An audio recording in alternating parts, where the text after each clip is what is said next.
Quais são os seis sentimentos bases da alma humana aí? Pô, isso é interessante, porque a gente fala de saúde, né, pessoal, e o que é foda? A saúde para as pessoas, na verdade, eu acredito que seja uma coisa intangível, porque a gente não reconhece saúde, Monarca, a gente reconhece a falta dela. É verdade. A gente reconhece saúde de alguma forma também. Cara, tipo, eu olho pra você e falo, puta, esse cara tá saudável. Não, tá, mas assim, quando sou eu só presto atenção quando eu tô fudido. Sim. É verdade, é verdade. É exatamente isso. Não, e isso engana. Por exemplo, eu tô com uma dor no joelho miserável, porque eu me machuquei semana passada. Então, você vê, dor é uma coisa que a gente convive, né, normal, mas a saúde também engana. Quando você vai avaliar a saúde do outro, né, isso é muito complicado. Mas a saúde própria é difícil a gente quantificar, porque a gente está acostumado a perceber doença. E quando a gente vai cuidar de um paciente, por exemplo, que faz atividade física, né, a parte mais difícil do médico de esporte, na verdade, é você fazer uma avaliação, porque até então ele é uma pessoa saudável que quer fazer exercício. Pra você ter uma ideia, no meu consultório, todo mês a gente faz o diagnóstico de pelo menos 2 casos de câncer em pacientes que a gente está avaliando pré-exercício. Pois é. Pré-exercício. E assim, é uma pessoa que quer treinar e que não vai em médico, mas quer ir no médico do esporte, porque já tem acompanhamento nutricionista, ou resolve fazer um check-up para começar a treinar, ou precisa de orientação, como é um consultório direcionado para a parte de performance, nutrição, treinamento, a pessoa chega lá, só que, cara, eu me sinto responsável, então eu faço uma avaliação ampla desse paciente para entender se realmente está bem, né? E é muito comum, infelizmente, né? Câncer de tireoide lá e câncer de cólon, tá? Então a gente sempre, né, quando o paciente tem alguns indicadores inflamatórios alterados, tem um ritmo de vida alterado, né, a gente investiga sempre um pouco mais, né, e um outro sintoma que é delicado, mas que costuma florescer. E o que a gente percebe? Que as pessoas, elas têm uma vida meio que compartimentalizada e a gente precisa entender o que para essa pessoa é satisfação. E satisfação e alegria é só um dos 6 sentimentos básicos que a gente vive. Quem são os outros? Medo, raiva, tristeza, repulsa e surpresa. Caralho, tem 3 aí que são negativaços. Não, 4? Teoricamente, os 5 são negativos, mas eu vou aproveitar que você falou que são negativos. Mas se você não tivesse esses 5, Monark, você nunca conseguiria atingir a alegria que está do outro lado. Sabe por quê? Porque o medo, ele te protege daquilo que pode te agredir. A tristeza faz você pensar naquilo que pode te agredir. A repulsa faz você se afastar daquilo que pode te agredir.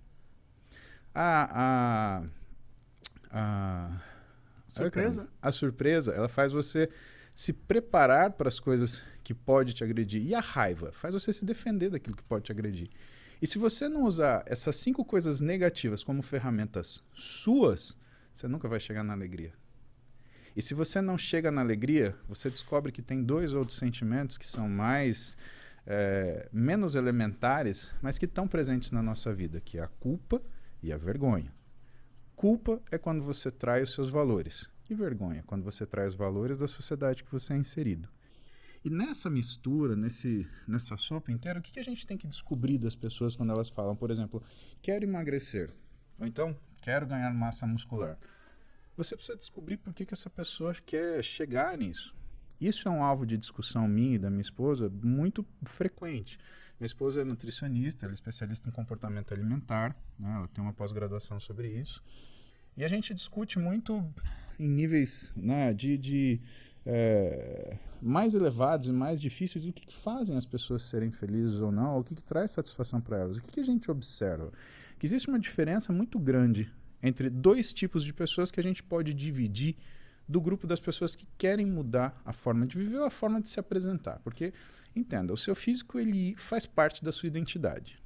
E muita gente fala para você, olha, você pode mudar. E você pode mudar. A questão é, por que você vai mudar?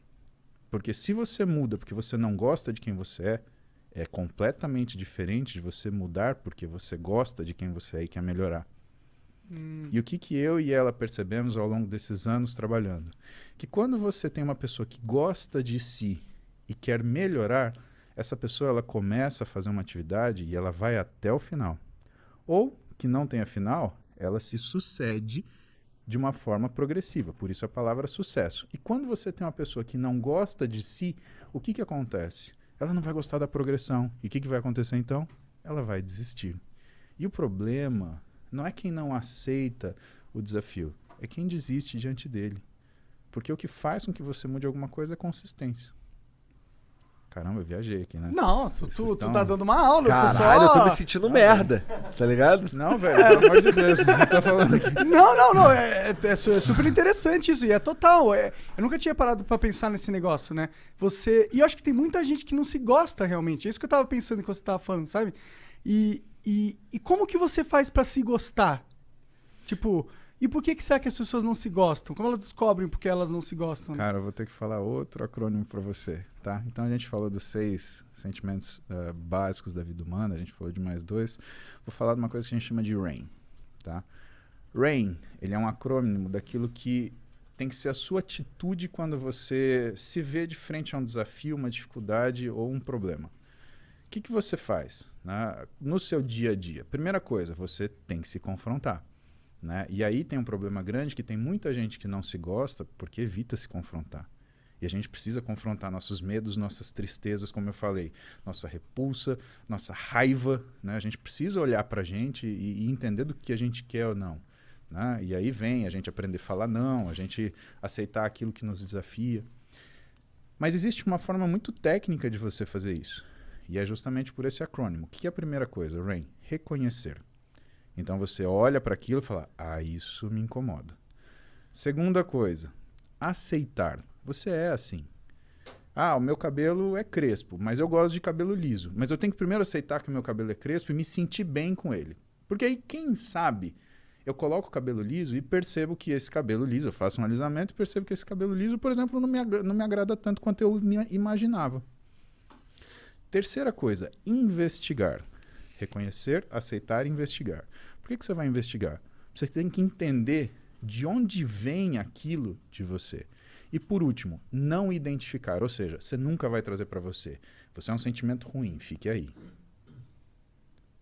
Isso é importante para você se conhecer e para você conseguir tomar as decisões que te agradem, porque a gente é obrigado a tomar muita decisão que nos desagrada. Agora, tem algumas que nós não somos obrigados a tomar.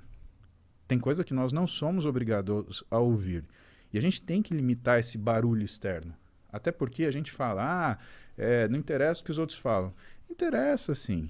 Aquilo te machuca. Com o tempo, tudo bem. Você vai se calejando. Agora, o quanto de ferida você carrega na sua vida porque você deixou que essas coisas te machucassem. Hoje, com 42 anos, eu sou um monolito. Para o cara me derrubar, tem que ir fundo. Ele tem que mexer com algumas coisas que estão muito dentro de mim. Agora, quando eu tinha 15, quando eu tinha 12... O próprio lance de fazer musculação. Cara, por que alguém começa a fazer musculação e quer ficar grande? Né? Você quer se defender de alguma coisa, de alguma forma. Tudo bem, você pode ter assistido o filme do Schwarzenegger, né? Viu ele empurrar a roda do destino e falou, quero ficar do tamanho desse maluco aí. Pode ser, mas você aceitar que você quer ficar desse tamanho é quase um Sun Tzu. É fazer guerra sem confronto. É você vencer sem lutar, ou lutar sem lutar. Né? Você chega, se apresenta daquela forma e fala, com esse cara não vou mexer. Né? E isso na nossa vida profissional, isso na nossa vida do dia a dia, né? Ninguém vai te dar um esbarrão na rua se ele olhar para você e falar, não, isso daqui não vai dar muito certo se eu fizer isso. Se ele querer esbarrar de volta, eu acho que eu vou sair voando. Eu acho que vou pegar um pedala. Mas essas coisas, elas são importantes. E isso que a gente se preocupa, assim, na verdade, é que as pessoas, elas estão numa fase, principalmente hoje, com toda essa conversa de aceitação, etc., que você percebe que as pessoas, elas não estão se confrontando mais. Elas não estão parando para pensar quem são elas, o que as incomoda. E elas estão buscando só conforto, conveniência. Cara, a vida não é feita disso. É feita do oposto, inclusive, né? Exatamente. Eu escolhi uma profissão onde não existe conforto, cara. E não existe conveniência. Principalmente quando você dá plantão num pronto-socorro de trauma, cara, não tem conforto nenhum. Você tá 3 da manhã, chegou o cara que caiu de moto, ele tá parecendo um quebra-cabeça de 2.000 peças. Né? Você fala, não, espera um pouquinho, para de sangrar que eu preciso ainda estudar o que eu vou fazer com você. Não, você se ferra ficando sem dormir, estudando, tomando café, virando noite, dia. Você para de assistir filme, você para de assistir TV, você para às vezes de sair com a tua namorada para assistir aquilo. Mas por quê? Porque tem uma finalidade. Não tem angústia maior para um médico do que olhar para um paciente e não ter ideia de onde ele começa a trabalhar. Isso é uma coisa impensável. E isso é uma coisa que move muitos de nós na faculdade de medicina. Né? Eu não tinha preocupação com prova, por exemplo, Monarca. Eu tinha preocupação quando o paciente fosse sentar na minha frente e falar assim, e aí, doutor, o que eu tenho? Cara, aquilo me dava um desespero que eu falava assim, eu tenho que saber das coisas. Isso a gente estava no primeiro ano passando numa matéria que chamava Introdução ao Hospital. E eu olhava com admiração os meus professores, que eles conseguiam sentar com calma, ouviam o paciente e sabiam conversar com o paciente. E o médico, né, aquele médico bom, aquele médico antigo, aquele médico que ele consegue se conectar com você, porque o trabalho médico ele vem dessa conexão. Porque o que o médico faz, na verdade, né, o que ele vende é a confiança. As pessoas procuram o médico porque confiam nele. Não porque ele se formou no melhor lugar, ou porque ele tem a quantidade de diploma, ou porque ele fez... Não, porque confiam nele, né? E esses professores, eles sentavam com as pessoas e, assim, do jeito que a gente está sentando hoje, tudo bem, Maria, como é que vai você? O que está acontecendo com você? Não, mas antes, me conta um pouquinho da sua vida. Cara, aquilo era sensacional. Aí você descobria que você não pode tratar o paciente igual está escrito no livro de semiologia, como se fosse uma lista de ticar. Dor de barriga? Dor de cabeça? Tá caindo um dente? Tá caindo cabelo? Não é isso, cara. É uma coisa muito mais profunda. E isso, com o tempo, vai fazendo a gente entender que a gente tem que entender da pessoa, entender uma série de coisas. Mas o motivo principal, né, do desconforto inicial, e aí, de novo, a gente usa aquilo que desconforta a gente como ferramenta para a gente evoluir, é esse. E se você encontra pessoas que são fracas, o que vai acontecer? Elas vão fugir desse desconforto e não vão conseguir fazer o mínimo. É aquela história que hoje é clichê. Tempos difíceis geram pessoas fortes. Pessoas fortes geram tempos fáceis. Tempos fáceis geram pessoas fracas. E pessoas fracas geram tempos difíceis. E o ciclo se repete. Que geração que a gente está? Eu acho que a gente está numa geração muito curiosa, sabe, Monark? Porque nunca a gente teve tanto acesso à informação e tanta história digital. Vou te dar um exemplo. Eu tenho uma foto do meu avô, pai da minha mãe. Eu tenho uma foto do meu avô, pai do meu pai. Quando eu for avô dos filhos das minhas filhas... Milhões de fotos, milhões de vídeos. Minha filha vai poder falar assim, olha, quer ver seu avô aqui? Ele estava ensinando isso que você quer saber, se o meu neto quiser fazer musculação. Né? Ó, ele estava ensinando aqui. Isso vai ser 2073... Porra, meu avô em 2020, ele estava andando de bicicleta. Imagina se você conseguisse ver o seu avô em 1920... fazendo um negócio, fechando uma parceria, comprando uma casa, pintando um celeiro, plantando um feijão, fazendo alguma coisa dessa. Muito foda seria. A gente tem uma memória hoje e que, assim, a geração anterior a nossa, os nossos pais, eles conheceram tecnologia. A nossa geração se adaptou à tecnologia, mas os nossos filhos, eles dominam essa porcaria. E isso faz com que a nossa fase hoje seja muito difícil de ser analisada em termos se é um tempo forte ou um tempo fraco. O que aconteceu, na minha humilde opinião, é que a gente consegue ver quem é forte e quem é fraco. Então não é a época que é isto ou aquilo. Na verdade, todas as épocas são difíceis, porque os desafios eles se apresentam naquele momento. E como diz, né, meu professor de clínica médica, Antônio Carlos Lopes, ele fala, é fácil ser médico do dia seguinte. Quando o paciente está no leito, quando o paciente está todo controlado, medicado, você ser o médico que chega no outro dia e começa a pôr defeito, podia ter feito isso, podia ter feito aquilo. Cara, vai lá atendendo pronto-socorro, o cara sofrendo, gritando, berrando, passando mal, ficando tonto, desmaiando, a família desesperada, olhando para você cansado, com sono, sem tomar banho, com fome. Cara, então é fácil a gente avaliar, falar, foram tempos fáceis, foram tempos difíceis. Todo tempo é difícil. A questão é que a gente hoje consegue ver pessoas fortes, a gente consegue ver pessoas fracas, a gente consegue ver pessoas fortes que se portam como pessoas fracas e pessoas fracas que estão tirando daquilo que é a fraqueza delas a força que elas precisam para sobreviver. E o que eu realmente acredito é que a gente tem uma situação onde as pessoas privilegiadas hoje, que ficam inventando o problema, e a gente vê muito isso na mídia. Gente que, né, é o tal do cara que é militante de iPhone. Ele fica fazendo passeata sentado no sofá da casa dele, né, muito confortável, com a comidinha, com não sei o quê. Exato. A gente vê muito dessas figurinhas. Esse cara, ele não consegue trocar um pneu de carro. E, por outro lado, você tem aquele garoto da periferia que não teve incentivo, que não teve ajuda, mas ele tem aquela gana de falar assim, eu vou me suceder. E esse cara, da fraqueza dele, ele vai tirar força, ele vai se superar. Então, o que eu espero é ver isso. E eu acho que isso inevitavelmente acontecer, porque essas pessoas aqui, elas vão perecer, elas vão passar. Hoje, isso daqui não permite que as mentiras sejam eternas. Você mente para muita gente pouco tempo. Você mente para pouca gente muito tempo, mas você não mente para todo mundo o tempo todo. Acabou. Hoje está aqui, está registrado. E de novo a gente volta para a história da memória. Cada vez mais aparente. E a gente vai ficar vendo isso. E você, inevitavelmente, você vai ver pessoas falando, né, pessoas comentando ou pessoas se procurando, né, para se aglomerar, que é, por exemplo, a minha mídia social. O que é a minha mídia social? Eu sou o cara que fala coisa que você não quer ouvir. Eu sou o cara que fala que não é fácil. Eu sou o cara que fala que não é simples. Mas eu sou o cara que fala para você, se você fizer isso, você vai conseguir. Você só precisa de consistência. E eu tenho plena convicção que todas as pessoas que estão comigo no Instagram, no meu YouTube, elas são pessoas que eu seria muito amigo se a gente convivesse de forma próxima. Então, para mim, a mídia social, ela trouxe a oportunidade de eu ter amigos que, infelizmente, eles não estão comigo fisicamente. E esses caras, eles dividem comigo todos os dias, ou seja, no banho não tem calendário, eu pedalando de manhã, a gente conversando sobre os assuntos que eles querem saber, ou então nos posts que eu faço, ou então nos vídeos do YouTube, eles dividem comigo aquilo que é a nossa realidade. E aí a gente percebe o quê? Qual é a grande pergunta hoje, pelo menos para mim? Eu vejo que muitas pessoas têm levantado diversas bandeiras. E vejo que muitas pessoas querem muita coisa. E muitas pessoas que falam em favor da liberdade, elas querem tomar o seu direito. Porque o que conta é a liberdade delas, na verdade. Só que eu não sei de verdade, Igor, Monark, se essas são 10 pessoas gritando para 10 mil caladas. Porque se isso acontecer, a hora que as 10 mil resolverem falar, meu amigo, não vai precisar de grito. Ah, nós não vamos nem precisar falar, né? Elas vão Exatamente. derrubar tudo porque elas passarem pela frente, quando elas quiserem. Mas eu não sei, porque a democratização da informação e da palavra é real. Muita gente hoje conversa, fala, sabe? Eu acho importante. O Rafinha falou isso. O Rafinha falou uma coisa que eu acho que ele tem absoluta razão, cara. Ele falou, qualquer um pode falar qualquer coisa. Né? Isso chama direito à opinião.